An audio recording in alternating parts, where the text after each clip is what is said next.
Hari ini kita bersyukur kalau kita ada semua karena anugerah Tuhan, demi kemurahan Tuhan. Nah, tema kali ini nih luar biasa menurut saya ya. Rekonsiliasi melalui Kristus.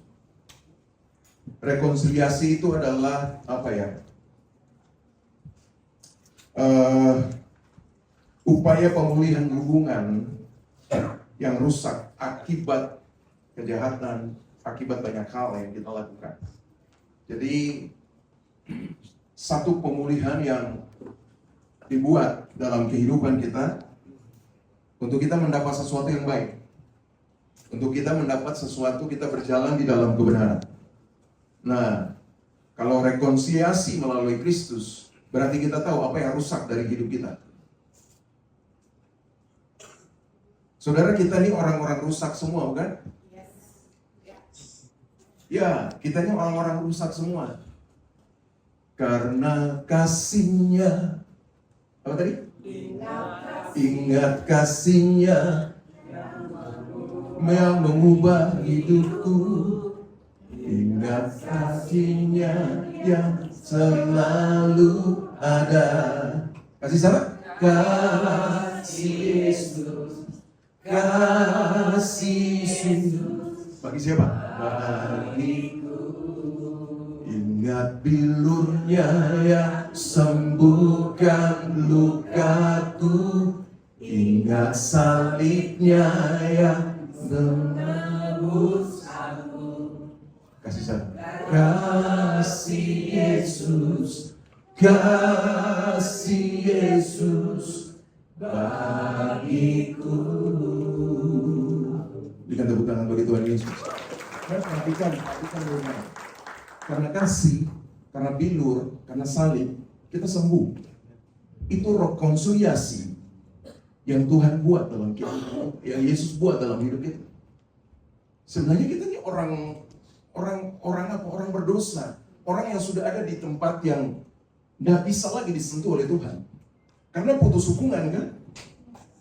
Jangankan kita, anaknya sendiri dia buang muka. Ingat baik. Jangankan kita manusia, anaknya sendiri dia harus putar muka. Kenapa? Karena dosa. Dosa yang ditimpakan bagi dia itu membuat Allah meninggalkan Yesus sementara waktu. Nah, bayangkan anaknya sendiri dia bisa melakukan itu, apalagi kita. Halo. Karena dosa itu buat keterpisahan antara kita dengan Allah. Makanya putus hubungan kita dengan Allah. Dengar, karena kasih-Nya, Yohanes 3:16, karena kasih yang begitu besar bagi kita, maka diberikan anaknya yang tunggal. Kita bilang begini, supaya setiap orang yang percaya kepadanya tidak apa? Tidak binasa, melainkan apa? Beroleh hidup yang kekal. Jadi dengar ini, pemulihan untuk bersama dengan Allah cuma melalui Kristus. Yang setuju katakan amin. Hanya melalui Kristus, nggak ada jalan lain, saudara. Nggak ada. Kalau orang bilang yang lain, nah, perbuatan baik tidak bisa menyelamatkanmu. Kalau perbuatan baik bisa menyelamatkan kita, Yesus nggak pernah turun. Amin. Yesus nggak pernah turun.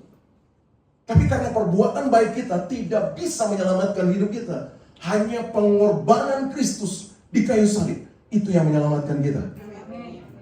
Makanya hari ini kita punya hubungan kembali dengan Allah. Bersyukur kalau hari ini kita bisa duduk di sini. Itu semua karena pengorbanannya di kayu salib bagimu. Amin, saudara. Nah, kalau dia mau kan gampang. Tinggal gak usah turun aja, bereskan kita semua. Neraka penuh. Bahkan gak ada tempat lagi tuh neraka. Tuhan pasti perlebar neraka lagi. Sorry. Ya. Tapi hari ini kita harus belajar begini. Mari kita kosongkan neraka dan penuhi surga. Setuju kita kan amin?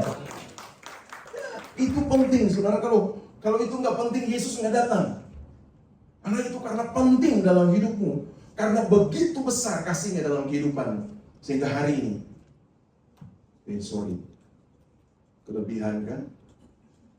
Ya, kejatuhan manusia dalam dosa membuat hubungan manusia dengan alam jadi rusak tadi. Ya, akibat dosa gambar diri ada pada manusia jadi rusak. Dan manusia kehilangan kemuliaan Allah yang diberikan pada saat penciptaan. Saudara dan saya, ketika diciptakan itu sempurna. Adam ketika diciptakan itu sempurna. Dengan baik, dia bisa ngomong dengan Allah. Sempurna, bahkan telanjang pun dia nggak tahu. Saudara, kita tahu kita telanjang karena apa? Karena dosa kan? Ketika dosa datang kepada Adam dan Hawa, makanya mereka mengerti bahwa mereka telanjang. Padahal waktu dosa tidak ada, mereka nggak tahu bahwa mereka telanjang. Amin. Amin, saudara. Masih ada mulut nggak? Ayo, amin. Sip. Lihat, gambar diri Allah di dalam diri kita itu rusak. Rusak parah, saudara. Makanya kita nggak bisa berhubungan dengan Allah. Orang yang berhubungan dengan Allah itu harus kudus, suci, bening. Loh, tanpa celah, nggak boleh ada celah sama sekali. Sama, ketika kita mau pulang, kalau kita bilang mau masuk surga, surga itu nggak terima. Dosa yang sekecil apapun nggak bisa. Halo?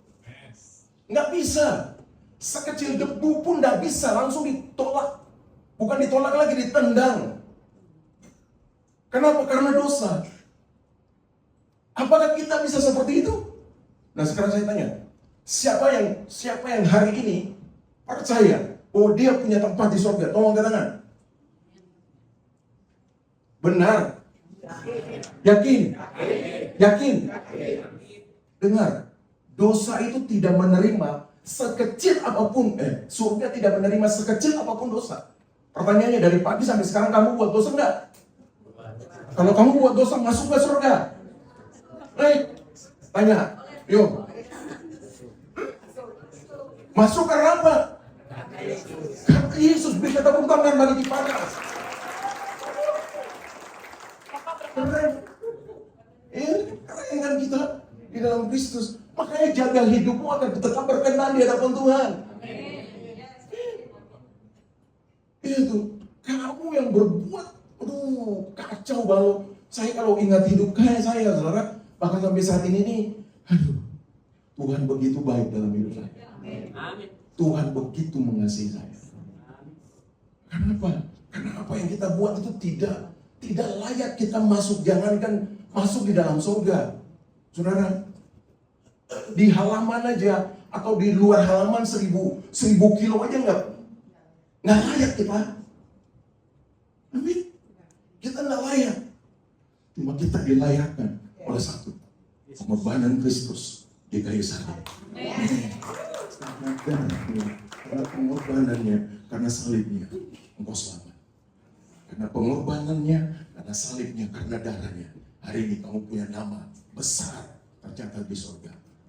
Willy Lee, gitu ya? Lee benar ya? Oh, Willianto Lee. Itu. Ada besar-besar di surga. Taflingnya udah siap. Tapi rumahnya belum jadi, kalau sudah jadi pulang. Iya, rumah belum jadi. Nah, saudara yang kekasih dalam Tuhan Yesus, kita lihat satu hal yang luar biasa yang Tuhan buat dalam hidup kita. Nah, manusia harus menerima konsekuensi, terusir dari hadapan Allah, terusir dari Taman Eden, dan harus menerima hukuman, yaitu kematian kekal. Saudara, kalau saya bahas yang ini, itu bisa satu jam, bahkan lebih dari 1 jam yang ini. Konsekuensi manusia terusir dari hadapan Allah. Saudara perhatikan, kalau saudara baca kitab Kejadian pasal 3, saudara akan menemukan begini. Sebenarnya manusia pertama punya kesempatan untuk hidup kekal walaupun dia sudah jatuh dalam dosa. Dengar baik. Jangan bilang, aduh Pak Abi sesat. Enggak. Saudara baca nanti. Kejadian pasal 3. Ayat yang terakhir, saya lupa ayatnya. Tapi Kejadian pasal 3, saudara baca ayat yang terakhir. Saudara akan menemukan di situ. Manusia, Adam itu punya kesempatan untuk hidup kekal. Kalau apa? Kalau dia makan kembali dari buah kehidupan, buah pohon kehidupan. Makanya Tuhan Allah bilang begini, Allah kirimkan para kerub untuk menjaga pohon kehidupan, taman itu, supaya manusia itu tidak masuk untuk makan pohon kehidupan, buah pohon kehidupan. Kalau enggak, mereka akan hidup untuk selama-lamanya. Ini mereka. Nah, kalau kita belajar dari pohon kehidupan, kita dapatkan sesuatu yang sangat penting. Saudara lihat, pohon kehidupan yang kita percaya hari ini, siapa pohon kehidupan kita? Yesus Kristus. Lihat di Yohanes pasal 15. Yohanes pasal 15 bilang begini, aku pokok, kamu ranting. Amin. Haleluya. Sekali lagi bilang haleluya. Loh, ini penting loh saudara. Karena kalau saya bahas ini, saudara nggak bilang amin. Waduh, saudara nyesal banget, saudara. Dengar. Yesus pokok, kita ranting. Ya setuju dengan amin? Dengar, saya bilang. Kalau Yesus pokok, kita ranting. Berarti kita termasuk nggak pohon itu? Kita termasuk pohon kan? Jadi hari ini, engkau dan saya ada di dalam pohon kehidupan bersama dengan Yesus. Jadi kita nggak cari-cari lagi untuk makan pohon kehidupan itu untuk kita hidup kekal. Enggak. Kenapa? Karena Kristus sudah datang menyelamatkan kita. Maka dia bilang ini, aku pokok, kamu ranting. Jadi kamu itu bagian dari pohon kehidupan bersama dengan Yesus. Keren kan? Bilang gini kan ini, keren lu. Iyalah, kalau nggak keren ngapain ikut Yesus? Nah, karena keren makanya kita ikut Kristus. Manusia membutuhkan pengampunan dosa dari Allah. Hal ini hanya dapat dilakukan melalui apa? Rekonsiliasi yang indah dengan Allah di surga. Amin. Melalui siapa? Melalui Kristus. Jadi rekonsiliasi adalah upaya pemulihan hubungan yang rusak akibat ada konflik atau perselisihan. Amin. Nah, kita belajar sekarang. Yang pertama, dosa telah memisahkan manusia dari Allah. Yesaya pasal 59 ayat 1 dan 2 katakan ini, sesungguhnya tangan Tuhan tidak kurang panjang untuk menyelamatkan, dan pendengarannya tidak kurang tajam untuk mendengar. Tetapi yang merupakan pemisah antara kamu dan Allahmu adalah segala kejahatanmu, dan yang membuat dia menyembunyikan diri terhadap kamu, sehingga ia tidak mendengar, ialah apa? Segala dosamu. Jadi gini, Allah tidak mendengar kita karena dosa. Allah memisahkan diri dari kita karena dosa. Betul kan? Allah tidak mendengar doamu karena dosa. Sekarang kamu sudah ditebus atau belum? Kalau kamu sudah ditebus, Allah dengar nggak? Allah dengar. Cuma soal jawaban, itu bukan soal kamu. Tapi itu soal Allah. Yang setuju katakan amin. Jangan ada yang memaksa waktunya Tuhan untukmu. Tapi biarkan waktu Tuhan bekerja dalam kehidupanmu. Sehingga mengalami banyak saat. Sehingga mengalami kebosan di dalam kehidupan. Kadang-kadang kita begitu kan. Sudah berdoa Tuhan. Bisnis ini tapi gagal. Bisnis ini tapi gagal. Kenapa sih Tuhan? Gua sudah sering datang di gereja. Dengar Pak Amping ngoceh-ngoceh. Tapi masih saja begini. Tunggu waktunya Tuhan. Amin. Dia yang dengar nggak? Dia dengar kamu. Soal jawab. Dia akan tahu kapasitas kamu. Mampu enggak? Karena kalau dia berikan lebih daripada itu, kamu hancur. Amin. Kita harus sepakat dengan ini loh. Benar ya? Kita harus sepakat dengan ini. Kalau kita nggak sepakat dengan ini, kita nggak ngerti. Kita harus sepakat bahwa berkat Tuhan itu pangkal selamat. Jadi kalau setiap berkat yang datang bagi kita, itu menyelamatkan hidup kita, tidak merusak kehidupan kita. Makanya Tuhan menjaga itu. Iya, Tuhan begitu baik dalam hidupmu. Amin. Makanya dia jaga itu, bahkan berkat pun dia jaga. Dengar ini. Semua yang Tuhan sudah sediakan bagimu tidak pernah akan diambil daripadamu. Dengar itu. Semua yang Tuhan sudah siapkan dalam hidupmu, dia tidak pernah akan ambil daripadamu. Kecuali kamu yang mau ambil. Halo. Amin.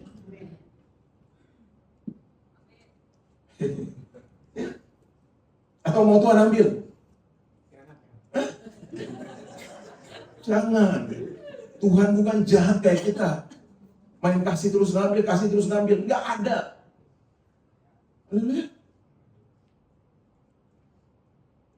Saudara, kalau khotbah ini memang panjang. Makanya jangan masuk-masuk nanti bisa sampai siang. Saya juga bisa khotbah di Cianjur lagi. Ya, jadi yang memisahkan kita karena dosa kan? Karena dosa kita. Makanya perlu jaga hidup kita. Ya, punya hubungan intim dengan Tuhan. Jangan sekali-kali kamu menyangkali Tuhan. Saya lihat di media sosial. Banyak sekarang ya orang Kristen juga yang banyak ikut. Sekarang ikut ke seberang gitu ya. Yang nyangkal Tuhan. Bahkan bikin surat pernyataan sekarang. Tuhan. Ya udahlah. Kalau saya lihat kan banyaklah orang-orang, orang ini ya, memang belum sungguh-sungguh ya, cuma karena mungkin lahirnya Kristen dari keluarga Kristen aja, ikut-ikutan aja, nggak tahu mendalami bagaimana peran Tuhan dalam hidup dia, gitu kan? Dan juga komunitas itu penting, saudara. Makanya anak-anak muda, kita semua loh, jaga komunitas kita. Kita sudah punya komsel, ya. Dalam minggu ini saya ngeliat komsel tuh, kemarin ya, kakak gathering, ya. Ciki kakak semua ngomel, tuh, ada kakak gathering, ya oke, kakak gathering. Jadi tahun ini kita sudah bisa split 2 kakak lagi loh. Ciki kakaknya sudah siap.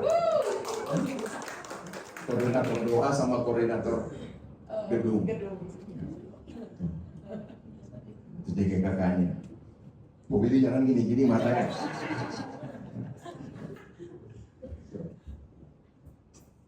Oke, jadi kita lihat itu yang Tuhan buat dalam kehidupan kita. Jadi dosa telah memisahkan manusia. Apa? Yang tadi pertama itu, dosa telah memisahkan manusia dengan Allah. Terus kita lihat kejatuhan manusia dalam dosa. Nah, segala kejahatan dan dosa manusia telah merusak dan memisahkan hubungan yang sangat indah antara manusia dengan Allah. Rusaknya hubungan ini seolah-olah membuat Allah menyembunyikan diri dan tidak mau mendengarkan doa dan permohonan manusia. Jadi dia menutup diri dia, ya bukan menutup diri sih, dia memisahkan dirinya dari kita. Dia memutus hubungan dengan kita karena dosa, karena pelanggaran dosa. Saudara lihat, dosa itu sangat-sangat luar biasa. Ya, bagi Allah itu nggak ada ampun kalau namanya dosa. Bagi Allah nggak ada ampun. Karena dia hidup di dalam kekudusan, makanya kita juga harus kudus. Kita bilang ini, karena Allah kudus, maka kita juga kudus. Haleluya. Cuma persoalannya kita bisa kudus nggak? Gitu. Sekarang persoalannya kita bisa kudus nggak? Kita bisa kudus kalau kita di dalam Kristus. Amin. Ketika engkau menghadap Allah nanti, Bapa nanti di surga, bukan kamu, tapi Yesus yang menghadap menggantikan kamu. Ya. Karena segala dosamu sudah ditanggung oleh dia di kayu salib. Maka dia bertanggung jawab sepenuhnya dalam kehidupanmu. Dia bertanggung jawab sepenuhnya di dalam kehidupanmu bagi Bapa di surga.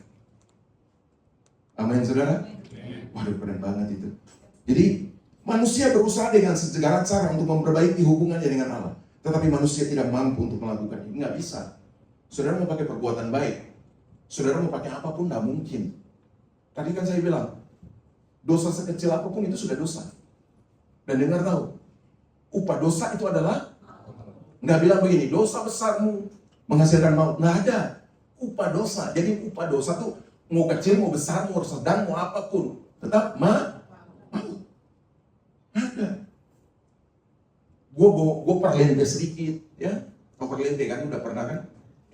Gue perlente sedikit-sedikit. Nah, lu bohong sedikit-sedikit, sama aja dosa. Lu nyuri 1.000 perak orang, makan di kantin nggak bayar uyance, sama dosa. Pura-pura lupa kan? Habis makan udah kenyang enak, pura-pura lupa atau beli minuman dari Citina sama Cibibi. Pura-pura lupa kuat, berdosa. Dan tahu dosa itu upahnya maut. Tapi bersyukur bagi Allah di dalam Kristus. Karena Kristus telah menebus kita dari setiap dosa kita. Nah, setuju kata-kata amin. Dan hari ini kamu merdeka, tapi jangan pakai kemerdekaan itu untuk perbuatan kamu berbuat dosa. Amin. Kabar baiknya Allah tetap mengasihi manusia oleh karena kasih karunia-Nya yang Ia berikan kepada anaknya yang tunggal, yaitu Yesus Kristus tadi, Yohanes 3:16. Karena begitu besar kasih Allah akan dunia ini. Kabar gembiranya kayak gitu. Jadi hari ini kita semua datang di sini karena Kristus kan? Amin. Kita mau mengucap syukur karena Kristus. Kalau saya khotbah, saya komat kami di depan ini, itu apa? Cuma mengingatkan saudara kembali. Kadang-kadang kan manusia lupa. Amin. Jadi setiap minggu tuh kita ingatin. Sebenarnya bukan setiap minggu, harus setiap saat diingatin terus. Kalau setiap saat ya udah, setiap hari kita ibadah di tempat ini. Haleluya. Itu pasti ada penolakan. Roh penolakan saya udah rasakan di sini. Oh Pak, gimana bisa? Jangankan begitu, komsel seminggu sekali itu. Ada ini Pak, ada itu Pak. Pasti roh penolakan. Tapi bersyukur kepada Allah, walaupun kamu menolak, tapi Dia tetap mengasihimu. Itu yang harus kita lihat di dalam Tuhan kita, Yesus Kristus. Nah, mari kita lihat ini. Fakta penting tentang dosa. Apakah itu dosa? Dosa adalah pelanggaran terhadap hukum Tuhan. Semua hukum Tuhan. Jadi pelanggaran kepada semua hukum Tuhan itu namanya dosa. 1 Yohanes 3:4. Nah, lawan dari dosa adalah apa? Ketaatan kepada Allah. 1 Yohanes 5:3. Jadi lawan dari dosa itu adalah ketaatan kita kepada Allah. Taat kepada Allah. Yang setuju katakan amin. Jadi kalau kita taat kepada Allah, kita sedang melawan dosa. Kita sedang keluar dari dosa. Haleluya. Kita taat kepada Allah, kita sedang meninggalkan dosa. Jadi kita masuk ke dalam kekudusan bersama-sama dengan Tuhan. Karena kita taat melakukan kehendak-Nya. Tidak ada pengecualian bagi Allah dalam hal dosa. Allah tidak kompromi dengan dosa. Allah nggak ada kompromi dengan dosa, nggak ada. Kamu berdosa pasti kamu dihukum. Amin. Tapi itu tadi, bersyukur bagi Allah karena di dalam Kristus kita sudah diampuni. Kita sudah dibebaskan. Allah sungguh serius dengan hukuman dosa. Baik itu dia lakukan secara sengaja maupun tidak sengaja. Ya, kadang-kadang kita bilang, sorry nggak sengaja. Nggak ada yang nggak sengaja. Haleluya. Makanya kamu harus benar-benar fokus kepada kebenaran. Jadi nggak ada lagi yang nggak sengaja. Yang setuju kita kan amin? Ya, kan alasan manusia membenarkan diri kan gampang, banyak. Ya kan? Banyak kan yang tadi kayak makan di kantin, tiba-tiba kan, ya kalau nggak punya uang ya ngomong aja. Betul kan? Pasti kan Bu Yanti pasti, oh iya dan Bapak gue kasih. Setiap hari lu datang ditendang sama Bu Yanti. Gitu. Jadi kita, ya udah. Kalau memang gak punya, Yesus gak bilang, sorry, hari ini saya, ya udah kasih.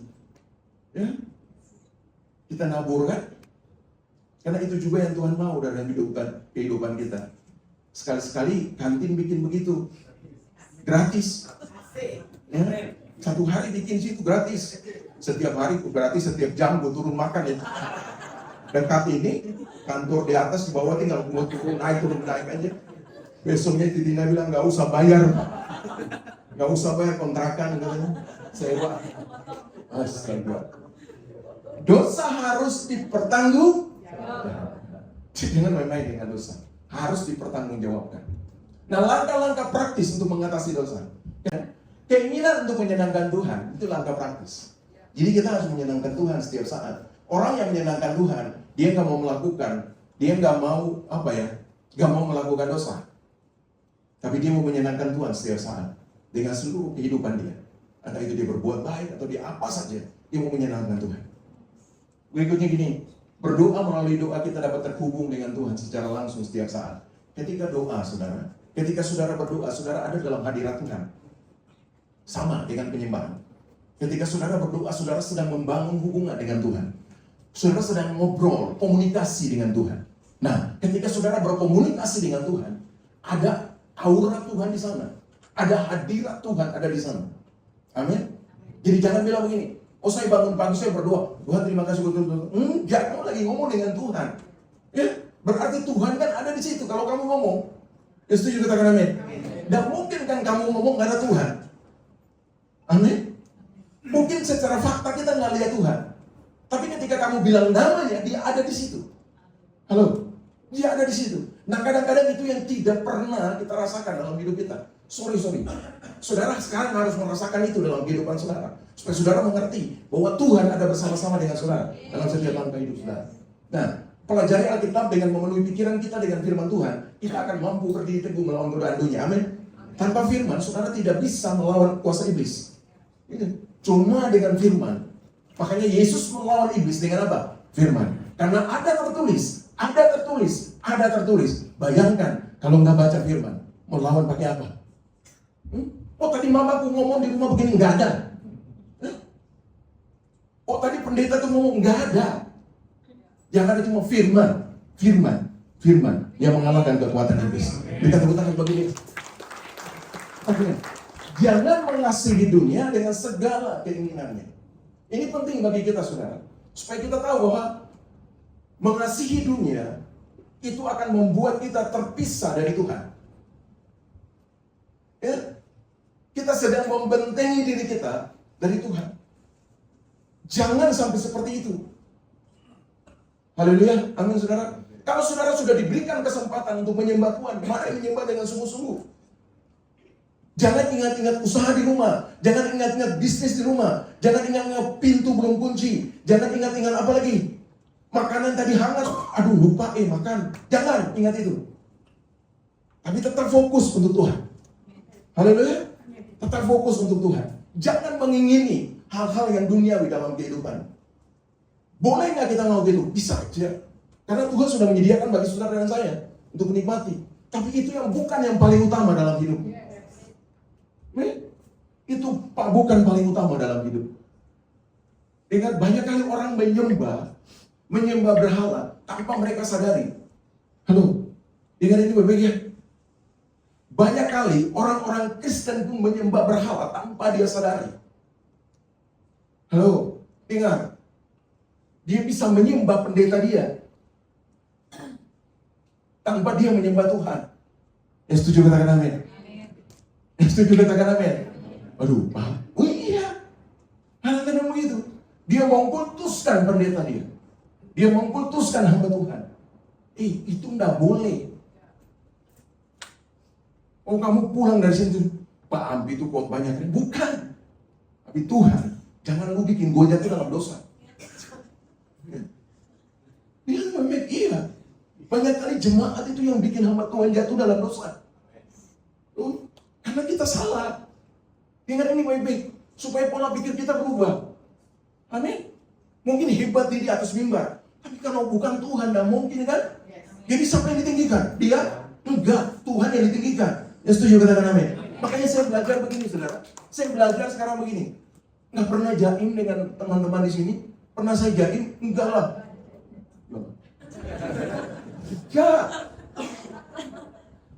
Kadang suka bercanda sama saya. Si Maman itu. Nah, gitu kan? Tapi nggak apa-apa. Itu justru bagus. Keren. Cuma jangan kurang ajar. Nah, maksudnya gini, Maman nggak kurang ajar. Maman nggak kurang ajar. Cuma kita harus jaga, jangan sampai kita nggak. Udah di sini kurang. Cianjur. Waduh. Sudah hampir-hampir nih kena. Sudah hampir-hampir menjurus ke Kuru. Mau balik lagi. Cuma karena saya sudah balik lagi mereka. Saya nggak pernah jaim. Jadi ini tuh harus jaga. Jangan sampai kita jatuh dalam dosa. Ya? Jangan sampai kamu bikin hamba Tuhanmu, pendetamu, gembalamu jatuh dalam dosa. Aku juga manusia loh. Kadang-kadang kalau diangkat-angkat aku jadi. Itu kan. Oh, David angkat-angkat terus kok. Itu gembala saya itu begini. Lama-lama saya jadi. Akhirnya bisa. Begitu kan? Nah, kita harus jaga, saudara. Amin. Terima dan tinggal dalam tuntunan Roh Kudus. Jadi kita harus tetap ada dalam tuntunan Roh Kudus. Amin, saudara. Waktu saya sudah mau habis. Yang kedua, Yesus Kristus sebagai juru damai manusia dengan Allah. Yang setuju katakan amin. Roma 3:23-25. Karena semua orang telah berbuat dosa, telah kehilangan kemuliaan Allah. Dan oleh kasih karunia telah dibenarkan dengan cuma-cuma karena penebusan dalam Kristus Yesus. Kristus Yesus telah ditentukan Allah menjadi jalan perdamaian karena iman dalam darahnya. Hal ini dibuatnya untuk menunjukkan keadilannya. Karena ia membiarkan dosa-dosa yang telah terjadi dahulu pada masa kesabarannya. Dengar. Karena semua orang telah berbuat dosa yang telah kehilangan kemuliaan Allah. Jadi ketika manusia itu dalam dosa masuk dalam dunia ini, maka kemuliaan Allah di dalam diri kita itu hilang. Kemuliaan di dalam diri kita, kemuliaan Allah di dalam diri kita tuh hilang. Jadi gambar diri Allah dalam hidup kita itu rusak. Makanya Yesus datang untuk memulihkan gambar diri kita. Amin. Yesus datang untuk memulihkan gambar diri kita. Sekarang ini gambar dirimu itu sempurna. Yesus itu sempurna di dalam hidupmu. Jadi jangan bilang begini lagi, kok aku berdoa tapi nggak dengar. Tuhan jawab doamu. Buktinya kamu bisa sehat sampai hari ini. Buktinya kamu bisa berdiri sampai hari ini. Buktinya kamu nggak kelaparan kan? Kamu nggak datang di ibadah telanjang dada kan? Enggak kan? Semua pakai baju bagus lagi. Amin. Amin, saudara. Itu artinya begini, itu bukti bahwa Tuhan ada dalam hidupmu. Tuhan ada dalam kehidupan. Dan Tuhan menuntun. Alasan Allah menyelamatkan manusia melalui Yesus Kristus. Manusia tidak dapat menyelamatkan dirinya sendiri. Hanya dengan kasih karunia dan belas kasih Allah saja manusia diselamatkan. Dan bukan karena perbuatan baik manusia. Dengar itu, bukan karena perbuatan baik, cuma karena kasih karunia Allah. Apa yang tidak dapat, apa yang kamu tidak bisa terima, kamu terima, itu kasih karunia. Dengar, apa yang tidak boleh kamu terima, itu diberikan kepadamu. Itu namanya kasih karunia. Jadi bukan karena perbuatan baikmu, enggak. Perbuatan baikmu tidak akan bisa menyelamatkanmu. Pemulihan hubungan dengan Allah. Allah ingin memulihkan hubungan yang rusak dengan manusia. Dalam Kristus, manusia dapat bersekutu kembali dengan Allah dan mengalami perdamaian yang datang melalui keselamatan yang diberikan oleh Kristus. 2 Korintus 5:18. Jadi pemulihan hubungan dengan Allah. Allah ingin memulihkan hubungan yang rusak dengan manusia. Di dalam Kristus. Ketika Allah punya rencana untuk memulihkan hubungan, dia sudah dari awal dia tahu bahwa dia akan kasih siapa ke dalam dunia ini. Dia akan turunkan anaknya, itu dirinya sendiri, untuk masuk dalam dunia ini. Untuk menyelamatkan kita. Karena nggak ada lagi yang lain yang bisa menyelamatkan kita selain Allah sendiri. Yang setuju katakan amin. Hanya Yesus sendiri yang bisa menyelamatkan kita dari dosa. Jadi jangan saudara cari keselamatan di luar Yesus. Hanya Yesus yang bisa menyelamatkan kita. Itu titik.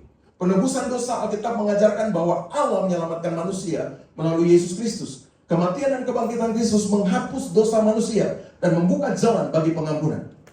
Ya, jadi ketika orang percaya, kita percaya, mengaku percaya kepada Kristus, bahwa dia mati, dia sudah bangkit, dia naik ke surga untuk menyelamatkan tempat, menyediakan tempat bagi kita, kita diselamatkan. Amin.